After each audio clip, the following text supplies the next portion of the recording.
menanti dengan iman. Daniel 10 ayat 1. Pada tahun ketiga pemerintahan Kores, raja orang Persia, suatu firman dinyatakan kepada Daniel yang diberi nama Belteshazzar. Firman itu benar dan mengenai kesusahan yang besar. Maka dicamkannyalah firman itu dan diperhatikannyalah penglihatan itu. Saudara yang di dalam Tuhan, kalimat firman itu benar dan mengenai kesusahan yang besar. Dalam terjemahan lain dikatakan, the message was true but the appointed time was long. Yang artinya firman itu benar, namun waktu yang ditentukan atau penggenapannya lama. Di pasal sebelumnya, Daniel menerima nubuatan atau janji besar dari Allah untuk bangsa Israel melalui firman-Nya. Sebab saat itu bangsa Israel sedang ditawan oleh Babilonia selama 70 tahun. Dan lewat firman-Nya Tuhan merancangkan pemulihan bagi bangsa Israel. Mereka akan dipulangkan kembali ke Palestina dan kemudian merestorasi bait Allah yang sudah dihancurkan. Tetapi ternyata waktu penggenapan janji itu lama. Daniel jelas menerima visi dan firman yang benar, hanya saja dalam kenyataannya penggenapannya tidak dapat segera terjadi alias waktunya itu lama. Saudara, kadang saat kita berdoa, membaca firman, kita mendapat janji Tuhan.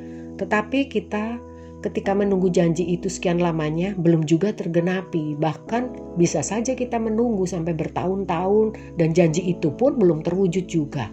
Lalu kita mulai berpikir, Tuhan bekerjanya lama sekali, seolah lambat. Sehingga tidak jarang kita menjadi kecewa dan menyerah, bahkan tidak lagi berdoa untuk janji itu. Namun Tuhan setia dengan janjinya. Kadang ketika kita sendiri sudah lupa, tidak lagi memintanya, tidak lagi mendoakannya, Dia menjawab dan mengabulkan permohonan doa kita. Itulah Allah kita yang setia. Dia setia pada janjinya. Apa yang dilakukan Daniel selama menunggu penggenapan? Ia mengambil waktu berdoa dan berpuasa 21 hari sampai rencana Tuhan yang sudah dijanjikan betul-betul terwujud. Daniel melakukan peperangan rohani agar janji itu tergenapi. Saudara dalam Tuhan yang kekasih, dalam masa penantian kita harus seperti Daniel. Jangan pasif, tetapi ambil waktu untuk tekun berdoa. Kadang kita meragukan kuasa doa, bukan? Telah banyak doa yang kita naikkan dan belum melihat juga jawaban yang dinantikan dapat segera terjadi. Sehingga memunculkan pertanyaan dan keraguan, apakah doa orang benar memang masih besar kuasanya? Tetapi orang percaya yang tekun dan setia menantikan penggenapan janji, biarlah mau terus bertahan dan menyadari, memahami dengan benar peran doa yang besar kuasanya itu yang menggerakkan semua pelayanan dan yang menghidupkan iman kita di dalam Tuhan. Kita harus terus melakukannya, sebagaimana dikatakan dalam 1 Tesalonika 5 ayat 17. Tetaplah berdoa, sehingga apa yang dijanjikan Tuhan terwujud seperti apa yang telah dialami oleh Daniel. Kita tidak bisa memaksa Tuhan mewujudkan dengan cepat, dengan segera mungkin, karena waktu Tuhan bukan waktu kita. Dalam masa kita menanti janji Tuhan digenapi, kita perlu iman.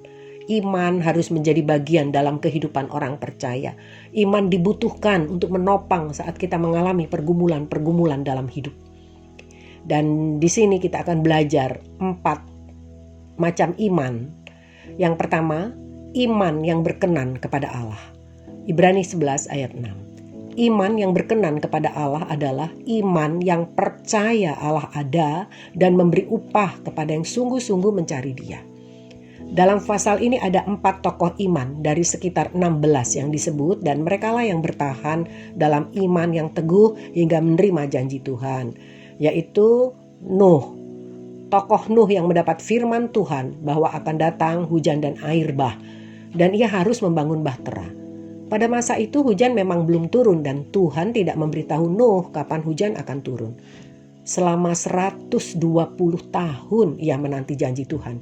Dan bertahun-tahun itu pula lah ia harus menghadapi cemoohan, ejekan dari orang-orang di sekitarnya. Namun Nuh membangun bahtera dengan iman. Hingga 120 tahun kemudian air bah benar-benar datang dan memusnahkan seluruh bumi, kecuali Nuh, istri, anak-anak dan menantunya yang ada dalam bahtera. Andai saja Nuh menyerah, dia dan keluarganya pun akan ikut musnah dalam air bah. Tokoh yang berikut adalah Abraham dan Sarah. Abraham menerima janji Tuhan, keturunannya akan sebanyak bintang di langit dan pasir di laut pada saat usianya 75 tahun. Dan 25 tahun kemudian barulah janji itu digenapi, yaitu pada saat usia Abraham 100 tahun dan Sarah 75 tahun. Dalam perhitungan manusia hal itu mustahil terjadi. Tidak mungkin Sarah yang sudah mati haid bisa mempunyai anak. Dalam penantian mereka menyerah juga. Ketidaksabaran Sarah membuatnya mengikuti caranya sendiri dan mengambil jalan pintas. Dan Abraham pun menuruti keinginannya dan mengambil Hagar, budak perempuannya, sebagai istri, sehingga lahirlah Ismail. Walaupun bagi manusia terlambat, bagi Tuhan tidak ada kata terlambat. Dan janji Tuhan digenapi dalam hidup mereka. Ishak lahir dari rahim Sarah dan itulah Ishak, anak janji. Sedang Ismail hanyalah anak daging, seperti dikatakan dalam Galati 4 ayat 23. Tetapi anak dari perempuan yang menjadi hambanya itu diperanakkan menurut daging, dan anak dari perempuan yang merdeka itu oleh karena janji. Puji Tuhan. Jadi Ishak adalah anak janji, Ismail adalah anak daging. Musa, tokoh Musa dalam Ibrani 11 ayat 27. Allah hadir di padang gurun dalam semak belukar menyala dan memanggil Musa lalu mengutusnya menghadap Firaun. Beberapa kali Musa berhadapan dengan Firaun supaya melepaskan bangsa Israel yang telah dijajah di Mesir dalam kurun waktu 400 tahun. Tetapi baru dalam tulah ke-10 Firaun menyerah, membiarkan bangsa Israel pergi keluar dari Mesir. Namun tetap dikejarnya juga. Dan pada akhirnya Firaun dan pasukannya mati terkubur di laut yang terbelah atas kuasa dan kehendak Allah. Musa demikian tahan dan bersabar menghadapi Firaun yang keras hati, dan dia berhasil oleh tangan Tuhan, oleh kuasa Tuhan, membawa bangsa Israel keluar meninggalkan Mesir. Iman yang berkenan adalah percaya bahwa Allah ada dan memberi upah kepada orang yang sungguh-sungguh mencari Dia. Tuhan tidak selalu menjawab dengan cepat untuk menguji iman apakah kita sungguh-sungguh mencari Dia. Sepatutnya lah sebagai orang Kristen, anak Tuhan, orang percaya, hanya Tuhan dan hadiratnya sajalah yang kita kejar, kita cari, dan bukan hasil doanya. Sebab Tuhan lebih tahu, Dia mengerti apa yang perlu dan baik untuk kita. Saudara yang kekasih di dalam Tuhan, menyembah dan membangun hubungan dengan Tuhan dalam persekutuan pribadi dengan Tuhan, itulah yang lebih dikenannya, melebihi daripada mendengarkan berderet permintaan manusia. Sebab Tuhan adalah Allah yang Maha Tahu, bahkan sebelum diucapkan pun Ia telah tahu. Dan jika kita mengutamakan untuk memuji, menyembah, memuliakan namanya dengan hormat dan mengasihi Dia, maka kita akan mendapat upah, yaitu jawaban atas doa yang dikenannya. Carilah Dia yang empunya janji dan berserahlah di kakinya. Jika kita hanya mencari berkat-Nya, mengejar pemberian-pemberiannya dan bukan hadirat-Nya, maka kita akan lelah dan bosan berdoa sebab fokus kita teralihkan hanya kepada janji untuk menerima jawaban itu saja. Tetapi tidak mau fokus mencari Tuhan dan hadirat-Nya, mencari yang empunya berkat, pemilik dari berkat itu. Saudara, maka doa kita pun akan semakin surut dan tidak lagi konsisten. Bahkan bisa saja terasa makin melelahkan. Tidak lagi sungguh-sungguh, sebab pandangan kita itu salah, hanya tertuju kepada menanti berkat-berkat pemberian-pemberian yang ingin dapat segera diwujudkan. Yang berikut, iman Elia, Yakub 5, 16b sampai dengan 18. Yakub 5 ayat 16b sampai 18.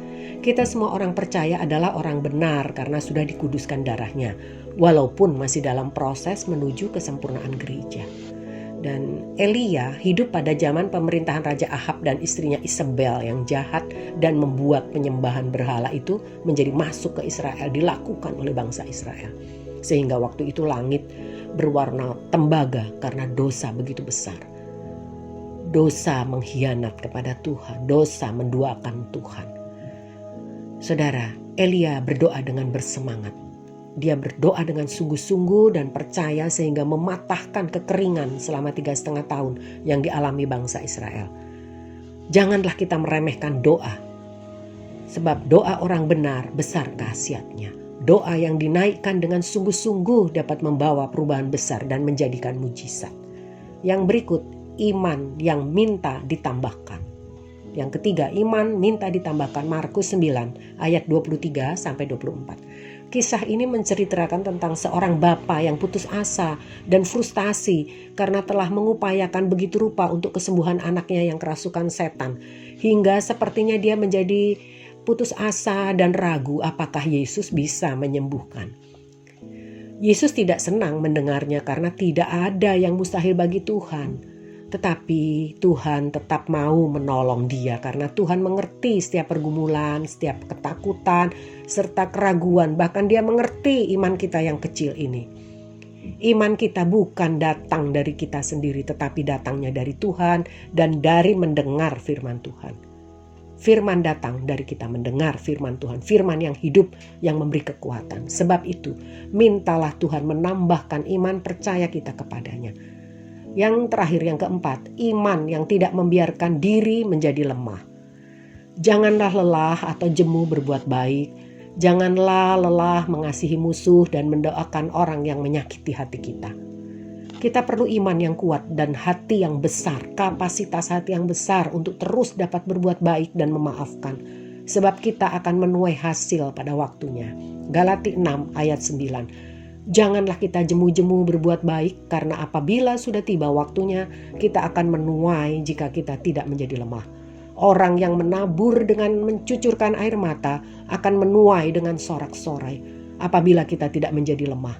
Janjinya kita disertai, dibawanya di jalan kemenangan. Puji Tuhan, Roh Kudus akan membawa kita terus di dalam segala kebenarannya. Mari kita baca 1 Korintus 15 ayat 57. Tetapi syukur kepada Allah yang telah memberikan kepada kita kemenangan oleh Yesus Kristus Tuhan kita. Amin. Dan lagi dikatakannya dalam 2 Korintus 2 ayat 14a. Tetapi syukur bagi Allah yang dalam Kristus selalu membawa kami di jalan kemenangannya. Amin. Puji Tuhan. Mari nantikan janji kemenangan itu digenapi dalam hidup kita dengan senantiasa mengembangkan sayap iman kita. Perbesar kapasitas kita, perbesar percaya kita. Tetap sabar, tetap setia dan tekun mencari Tuhan. Tidak ada waktu yang diberikan kepada Allah menjadi sia-sia. Dan Dia akan menunjukkan penggenapan janjinya dan jawaban doa yang terbaik dan yang kita butuhkan. Puji Tuhan. Tuhan Yesus memberkati kita semua. Haleluya.